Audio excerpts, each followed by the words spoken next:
The rapture is upon us. Hey, I've got some driving to do. I'm not in the studio today. I'm out and about, trying to take care of a lot of things, and there's urgency going on. So I will be not recording my listening to this in the studio. I'm going to be driving, but don't worry, I'm not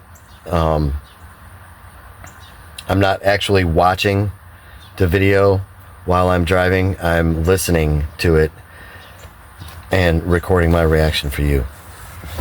So as you can see, I'm not driving yet, but I will be I'll be driving while I'm listening to it. One morning, early morning, I wake up. I'm awake now. I'm not dreaming. I switch on the lights. And I am reading my Bible. I read my Bible. And Jesus appears as, you guys are sitting opposite me. He appears in front of me. In a white robe this time. I'm looking at him and he says these words. From the time Israel became a nation in 1948, there will be 77 years to the Exodus. Now, he used the word Exodus. But he was talking about the rapture. Okay. He's soon coming. Exactly. Yeah. Okay. Remember, I'm not dreaming. I'm looking at him. Telling you. As he's talking, without his mouth opened. Remember, he's speaking through his mind. The spirits, yeah. He says to me, on the 23rd and the 24th of September, 2025, I will come to take my church. There's a date. There is a date. On the 23rd and the 24th of September, 2025. 2025. So what happens 2026 now? 2026, what he was telling me is that by June, the world is gearing up towards the World Cup, right? But by June, they think the World Cup will happen. But after the rapture of September 2025, the chaos that would be in the world, the destruction, the devastation that would be in the world after the rapture, there will be no World Cup 2026. So it's like in other words, the remember, world, he's coming to take his own. So which means the ones that are not in Christ, they are remaining. But they're going to remain in chaos, basically. That's what you're saying. Let me finish up his message. Oh, yes, okay. yes. After naming the 23rd and the 24th of September 2025 being the rapture day, he then says, then after there will be a 7 years tribulation on earth on those left behind.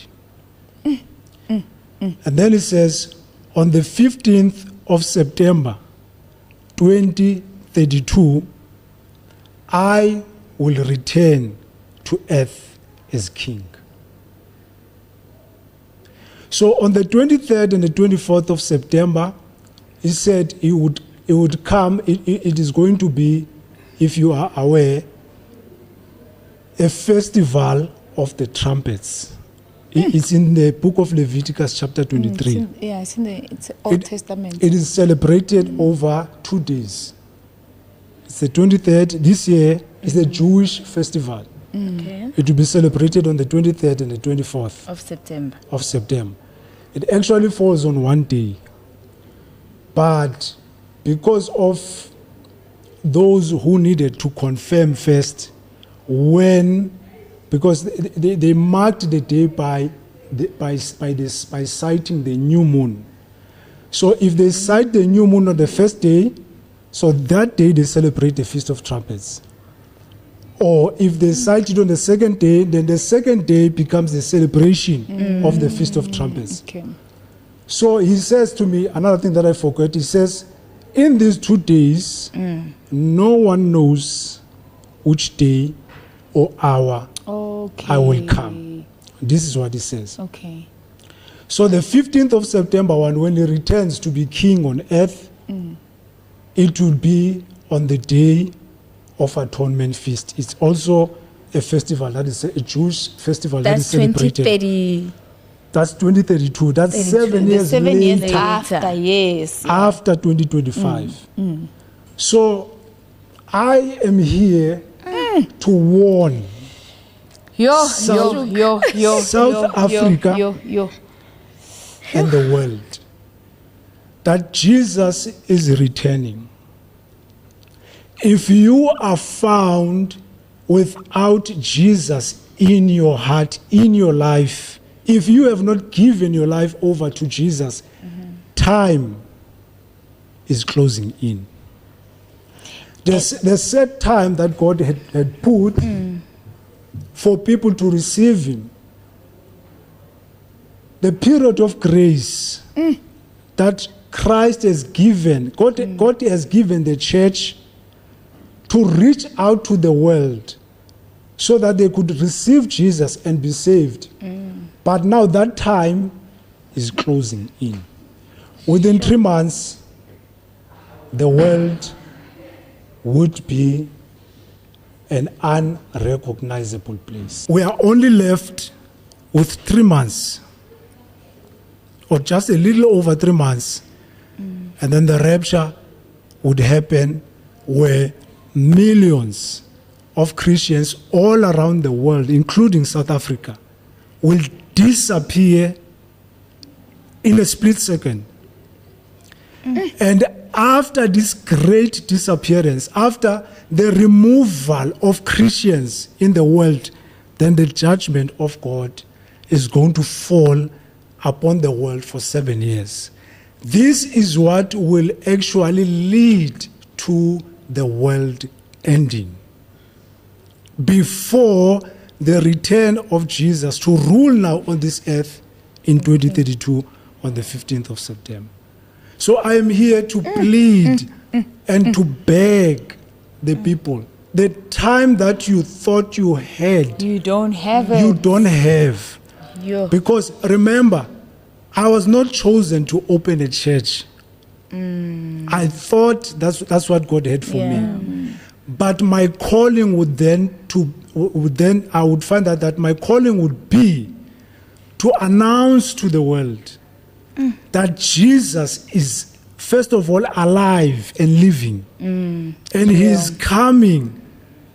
So world, be ready. Hey, right now would be a really good time for me to let you know that I appreciate your support, and please subscribe to my channel if you have the inclination to. I'm in the process of transitioning between things, and any support that you may give me is more than welcome, and it gives me a chance to get these videos out to more people the more subscribers I have and the more support I have from my viewers. So thank you so much, and enjoy the rest of the video. Leave all sins, like all the burden of sins behind, and come to Christ, where you will find salvation. Because the time, as I said, is now closing in. I am one of the last call of God. I won't say I'm the only call, but I am one of the last call of God, and appeal to everybody, celebrities, business people, ordinary citizens, government, ministers, presidents, countries, continents, all over the world. My appeal to you that give your life to Jesus now, because the time of the of the rapture is at hand. Now, many people will say to me, but many people have predicted the dates.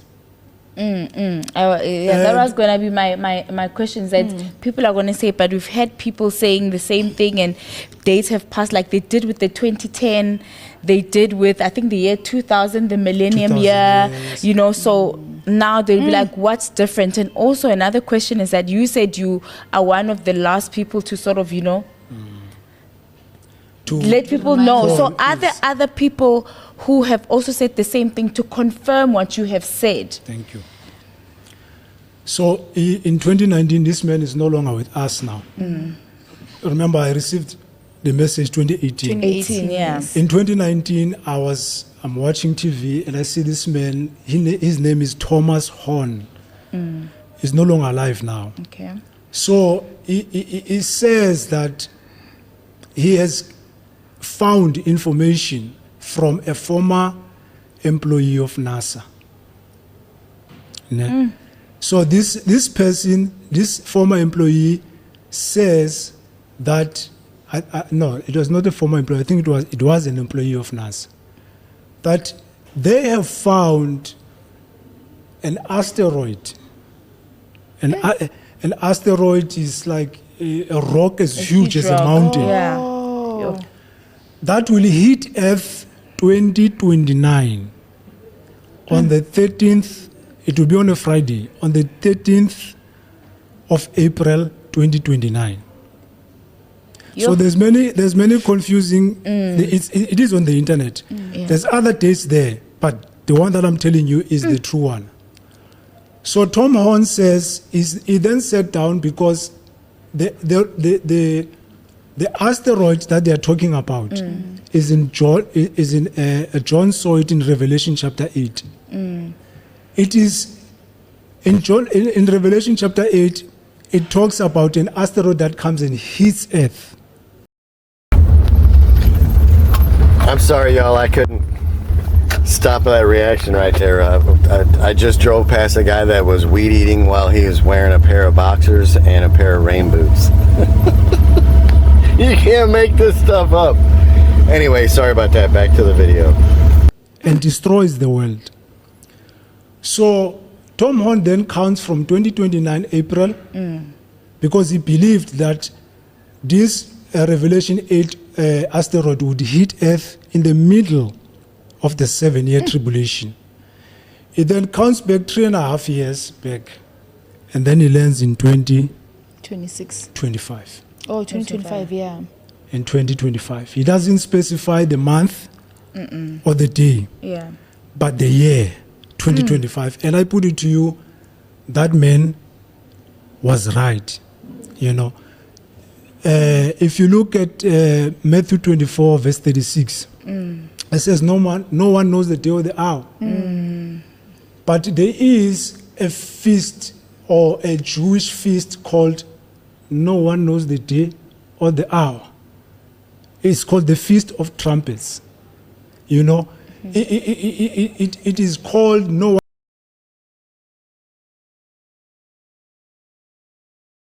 The day would be the first day or the first day or the second day. Yeah. You know, when the new moon would be spotted. So it was called no one knows the day or the hour. And some people would say only the Father knows the hour or the day and not Jesus, you know. And, you know, and also I say to you there that there what Jesus was actually talking about was, he was making an illustration in a wedding, in a Jewish wedding. The father would be the one who tells the son, go and fetch your bride. Oh, so you think God then told Jesus to convey the message? So Jesus is explaining to Jewish people, but making an example of a Jewish wedding, that when I come to earth, it would be as, you know, the father tells a the metaphor. son, go fetch your bride in a wedding.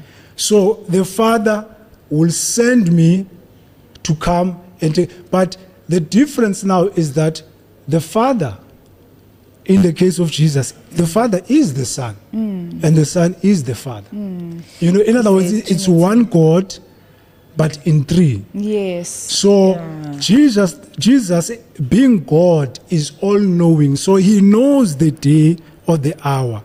It does not literally mean we will have no knowledge, or he has no knowledge of the hour or the day. That's why I say in 2018 he revealed the hour. So why the day. Okay, so what I have to say is that I think it's very, very believable. I think it's very plausible. And for everybody that wants to comment that there is no such thing as prophecy anymore, that we have been given everything in the Bible already, that is true. But doesn't the Bible also tell us that in the last days that many people will prophesy again, young and old? It says that there will be prophets and prophetesses that will be having dreams and visions in the end times. So some of them, if maybe you think that this one is wrong, but they can't all be wrong. Some of the new prophecies that are being made have to be the ones that the Bible refer to. So just think about that. And the other thing that I want to say is that from his demeanor and everything that I have heard from Brother Joshua, he does not seem to be somebody that is a charlatan or somebody that is trying to make something up to be famous. He doesn't need to do that. He could become famous in other ways, and you can tell by the way that he carries himself that that's not something that's important to him. Anyway, as I told you before, I don't believe that I'm a prophet, and I can't tell you with 100% assurity that this is going to happen, but I really see the signs in the world and signs in the Bible that are pointing to it's a very high probability that it can happen. So I'm going to be ready. And, also look at it this way. What could be the downside if the day comes and passes and it wasn't the rapture? We have spread the gospel more. We have got the word out there more, and more people have been led to Christ, possibly. The downside of saying that this could never be and ignoring it could be that you just keep living your life as normal and don't live as if there's an urgency. Don't get yourself right with God. Don't make sure that you're telling other people about Jesus. And then if it does happen, all those people that you could have reached during this time don't have any knowledge about the urgency that there was. They don't have any knowledge about how to receive Christ. And if things go down in a weird way, and you were the only person that knew the Bible, that knew how to explain salvation to them, they might be lost forever. So look at it that way. There's a upside and a downside to both, but the downside to not doing anything is way worse than the downside to if this is not the actual event. I love you guys. Stay safe. Spread the word of Jesus and make sure that you are living right.